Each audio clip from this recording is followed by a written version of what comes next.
तेबे आउटसोर्सिंग कर्मचारी बदली केवे एने आसी बड़ अपडेट तेबे कौन रही खबरटी चलतु नजर पकड़ा। तेज सरकारी चाकरी करुवा व्यक्ति गोटे स्थान में 3 वर्ष अधिक समय रहीपर ना।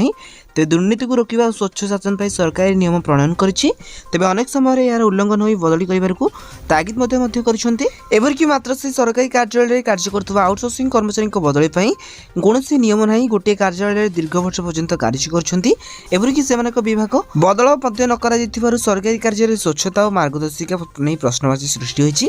तेज ब्लॉक ठूर आरंभ कर विभिन्न विभाग कार्यालय आउटसोर्सिंग कर्मचारी कार्यरत अच्छा एपरिक केन्द्र और राज्य सरकार विभिन्न योजना को कार्यकारी कर प्रधानमंत्री आवास योजना पर अनेक योजना दीर्घ दिन धरी नियोजित होती अन्यत्र बदली किंबा कार्यालय कार्य विभाग अदल बदल कर कौन प्रावधान ना। तेज दीर्घ वर्ष गोटे दायित्व अनेक समय विरुद्ध में दुर्नीति अभियोग सरकारी अधिकारी हो आखिदृष्टिया कार्यानुष्ठान होना।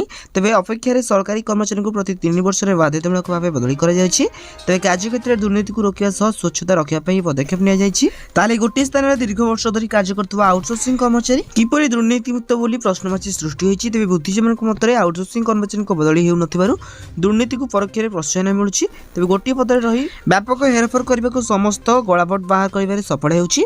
तेज सरकारी कर्मचारी पर आउटसोर्सिंग कर्मचारी नियमित बदली न करागले तेज करा न गले दुर्नीतिर मात्रा बहुत जोरसोर व्यापार आशंका रही। तो ये बुद्धिजीवी मैंने कहते जेहेतु आउटसोर्सिंग कर्मचारी मैंने गोटे स्थान रही कार्य कर बदली न करागले एपरिक से ठीक भाव दरमाहा न मिले से द्वारा दुर्नीति को परोक्ष प्रोत्साहन पर्यायक्रम वृद्धि पाए आशंका सो यहाँ न्यूज पेपर कथा। तो बाकी रहा आउटसोर्सिंग कर्मचारी को केवल स्थायी नियुक्ति मिलवा सहित दरमाहा वृद्धि पाइब।